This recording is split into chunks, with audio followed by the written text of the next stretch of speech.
Okay, YouTube, I hope you're ready for some old wisdom. This is my new book. It's called Religion and Race. Because of this new book, I've been called the Antichrist. You know, people have basically said that I'm anti-God, and all I really do in the book is let you know what the ancients said. Not even Africans. Herodotus, Socrates, Plato, Romans, Greeks.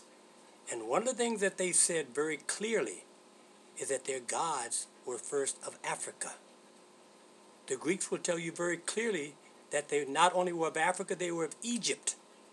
And when they talk about Egypt, they call the Egyptians Ethiops, which means burned skin. They also say that they had black skin and woolly hair. Now, this is long before Europe. Europe civilization didn't begin to develop till the 7th century AD. We're going back to 3,000 years prior to that. You go back to the pyramids at Giza. Everybody that wants to talk religion to you wants to talk to you about the Tower of Babel. The largest tower along the Tigris and Euphrates was built around 562 by Nebuchadnezzar. 2,000 years before that, we had the Pyramid of Khufu at Giza. Not built by Europeans, white people, built by Ethiops. Black-skinned, woolly-haired people. Now, if that makes me the Antichrist, if that makes me a false prophet, what about the historians who told these stories? But I even bring you to my lifetime. This is my book, Black and Blue. I'm a former San Francisco police officer. 1966, I was the first black on the corner of the riots in Hunters Point. I was the only black for about 2 hours. Also, I was the only only person on that corner without riot gear. The white officers who went to school with me decided, I guess they felt a little sorry for me, they decided to hand me some of their 41 Magnum ammunition because they had riot gear. They had shotguns. All of a sudden, one of the kids in the community looked out and says, "Hey, let's run these pigs out of our community." A lone voice said, "Yeah, but don't hit the brother." Now, the police department realizing what they had done, they decide maybe we should show them we have a few more blacks. Of course, there were only 82 out of 1,800. They marched about 25 black police officers in column of twos down 3rd Street in San Francisco. The community applauded.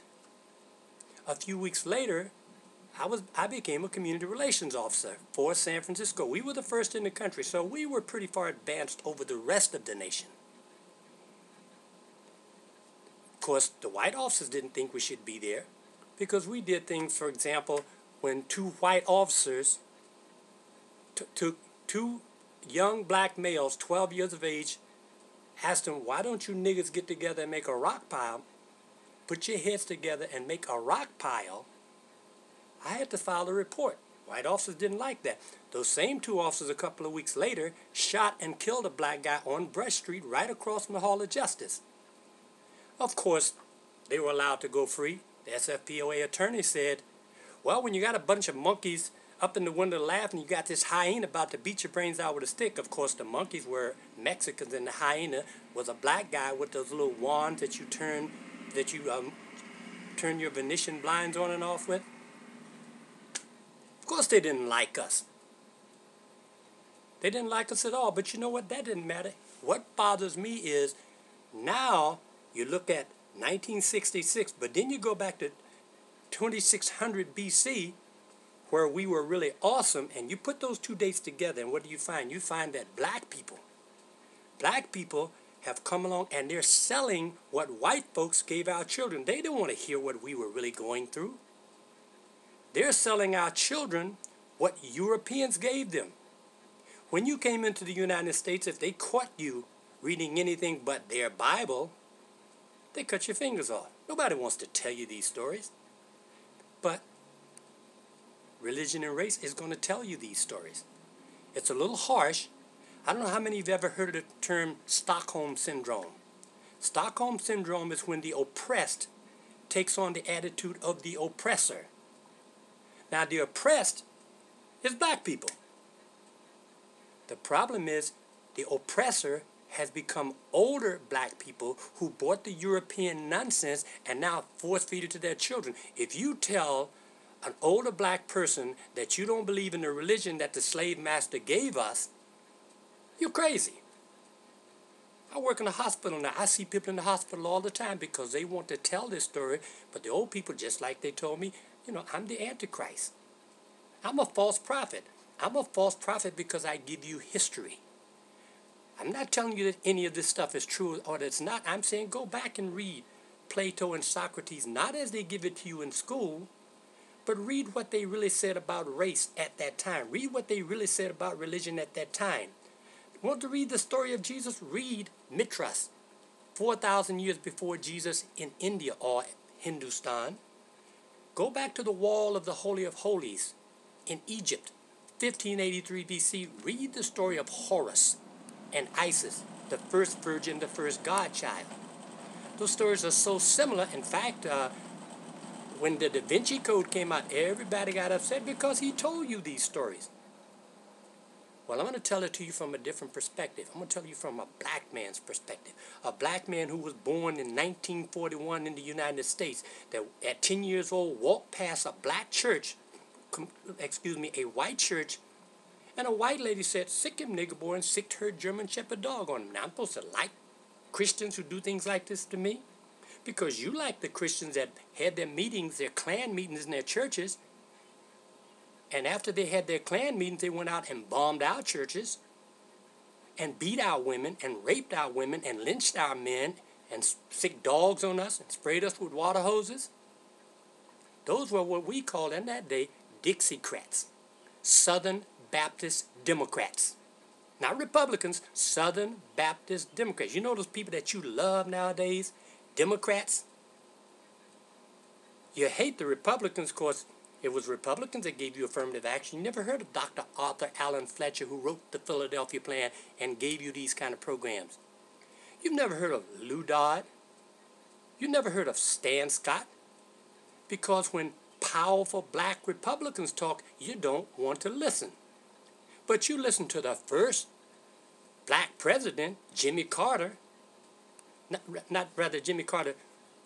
Bill Clinton. Bill Clinton, who, if you read Dereliction of Duty, totally disrespected Jesse Jackson and the blacks when they party. And I'm not telling you should like Democrats or Republicans. I'm telling you that you should recognize what Stockholm Syndrome is and stop letting the oppressor, stop letting the slave master tell you what you should believe. Now, if your parents and your grandparents have become a part of that system, you need to ask them questions too, because you need a future. And right now, your future's looking pretty dim because you bought it. You bought the nonsense. All religion and race is doing is saying to you, go back, take a look at your history. Go back, look where you came from. You are the chosen. The first human ever recorded is Lucy, 3.5 million years ago on a hillside in Ethiopia. Get it? Ethiopia, Ethiops? You believe in Adam and Eve. That story is 5,000 years old. The story of Lucy is 3.5 million years old. You can't have it both ways. What I say to black people is stop letting people tell you. That includes me. Don't let us tell you what to believe. Go back and look at history. Read the Romans. Read the Egyptians. And what they tell you is that we were pretty darn awesome. Remember what Jomo Kenyatta said. Jomo Kenyatta said, when Europeans came into Africa, they taught you to pray with your eyes closed. When you opened your eyes, you had the Bible, and the Europeans had the land. All of you who believe O.J. was so guilty, and I went to school with O.J. and Danny Glover and Vanetta McGee and Sly and the Family Stone at City College of San Francisco. There is a guy in the Rift Valley in Kenya who murdered a police officer because he was poaching animals, and when they arrested him, his statement was, "Oh, this isn't about crime. This is like the O.J. case in California. This is about race." A white man at the Rift Valley in Kenya, the Rift Valley which was stolen by the Europeans, not paid for it, but taken by the Europeans. This guy is all the way in Kenya, and he's saying the OJ case is like his case in Kenya. The world is not as simple-minded as we are. You know, we believe what we're told here. I'm saying to you, get out of the country and travel. I take my children. I take them to Mexico. I take them to Europe. I've taken them to the Far East because I want them to see there's a large world out there. And in that large world is some truth. But the most awesome of all truths is that we were first. We were first to give you religion. We were first to give you civilization. We were first to give you the mysteries.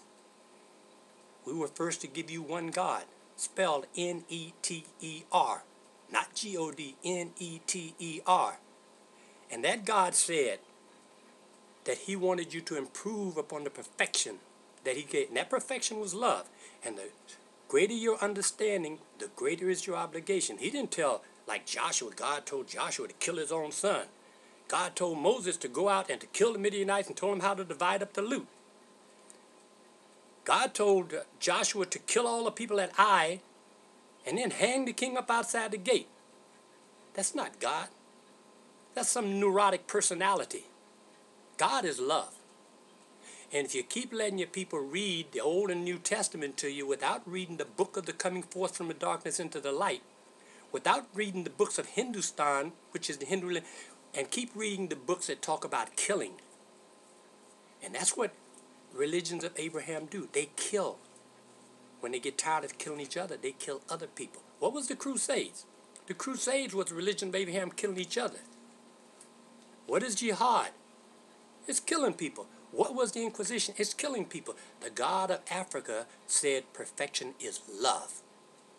And in the book, Religion and Race, that's what I talk to you about. I talk to you about love for your people, love for your country, love for your history, not a history given to you by a slave master that Willie Lynch explained to you. All I want you to do is read it. You don't have to accept it. Read Black and Blue and let police officers tell you what it was like being a police officer in the 60s. I've got another book called How to Avoid a Chicken Head. It also try to help you to get past these gold diggers of today. I like it when Lisa Ray says, gold digger, I did that when I was in high school. I'm into platinum now. Is that better? What is better is to learn. What is better is to go out into the world and figure out who you really are and recognize that you are God, N-E-T-E-R's chosen people. The black woman is the divine feminine. In Africa, the woman is the flower and the man is the fence to protect her. In the United States, the woman is still the flower if you allow her to be, but we need a fortress around her. We need to protect her. You need to protect your children. We have a heck of a long way to go, but we need to start reading as hard as we listen to the con job that's been given to us by the Europeans and by old people who bought what the slave master said. We got a long way to go.